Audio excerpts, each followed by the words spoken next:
Hi అందరికీ నమస్కారం. అందరూ ఎలా ఉన్నారు? నేనైతే చాలా బాగున్నాను. మీరు కూడా సంతోషంగా ఆరోగ్యంగా ఉండాలని మనస్ఫూర్తిగా కోరుకుంటున్నాను. ఈరోజు నేను మినీ వ్లాగ్ అయితే షేర్ చేయబోతున్నాను. వీడియో నచ్చితే తప్పకుండా ఒక చిన్న లైక్ ఇవ్వండి. మా ఛానల్ని సబ్స్క్రైబ్ చేసుకునే వాళ్ళు ఉంటే తప్పకుండా సబ్స్క్రైబ్ చేసుకోండి. 2 డేస్ అయిపోయింది వర్షం స్టార్ట్ అయ్యి, ఇంతవరకు అయితే తగ్గలేదు. మేమైతే ఇక్కడ సేఫ్గానే ఉన్నాం, కానీ విజయవాడలో మా అత్తయ్య గారు వాళ్ళైతే ఇంటి లోపలికి కూడా వాటర్ అయితే వచ్చేసాయని చెప్పి అన్నారు. నిన్నటి నుంచి మాకు అదే టెన్షన్ అయిపోయింది. మేము వెళ్ళడానికి లేదు, వాళ్ళు రావడానికి లేదు. మా ఇల్లు ఒక్కటే కాదు, ప్రజెంట్ విజయవాడ సిచ్యువేషన్ అంతా అలానే ఉంది. మొత్తం మునిగిపోయింది. మా ఇంట్లోకి అయితే పాములు కూడా వచ్చాయని చెప్పి అన్నారు మా మావయ్య గారు. మొత్తం కర్రతో బయటేసామని చెప్పి అన్నారు. తాబేళ్ళు, పాములు కూడా వచ్చాయి అని చెప్పి అన్నారు. అన్నీ తడిచిపోయాయి అని చెప్పి కూడా చెప్పారు. మేమైతే ఇక్కడ ఉన్నామనే కానీ మనసంతా మాకు అక్కడే ఉన్నది. చుట్టుపక్కల ఉండే వాళ్ళంతా నిన్నటి నుంచి డాబా పైనే ఉన్నారంట.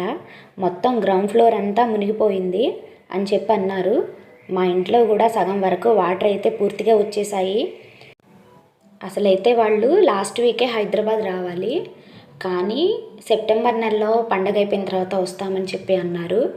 లాస్ట్ వీకే వచ్చినా పోయేది. అసలు ఇదంతా పాపం తప్పించుకునేవాళ్ళు, పెద్దవాళ్ళు కదా, అందుకే మాకు టెన్షను. ఏ పూటకా పూట మెడిసిన్స్ వేసుకుంటేనే కొంచెం వాళ్ళు బాగుంటారు. అసలు ఇప్పుడైతే ఏమీ చేయలేని సిచ్యువేషన్ అయిపోయింది. హైదరాబాద్ నుంచి విజయవాడ అన్నీ బంద్ పెట్టారు. ఎక్కడికక్కడ అన్నీ ఆగిపోయాయి వెళ్దామన్నా కూడా.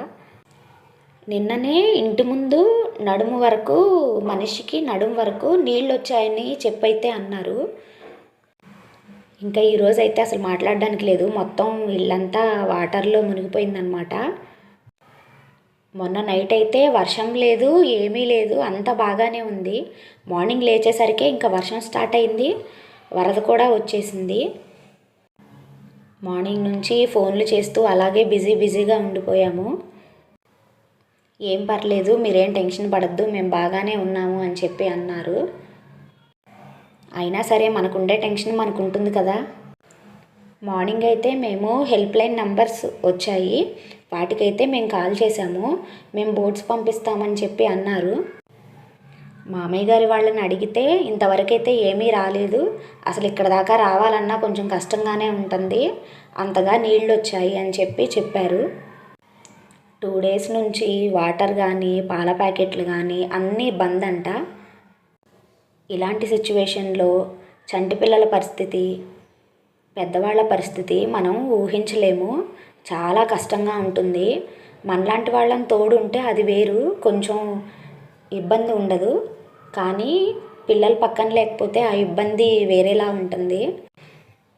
మాకైతే ఇక్కడ వరద అయితే లేదు, కానీ వర్షం అయితే నాన్ స్టాప్గా 2 డేస్ నుంచి పడుతూనే ఉంది. రేపు కూడా మండే స్కూల్స్కి హాలిడే అయితే ఇచ్చారు పిల్లలకి. ఈ టెన్షన్స్లో నేను లంచ్ చేయడం అయితే లేట్ అయిపోయింది.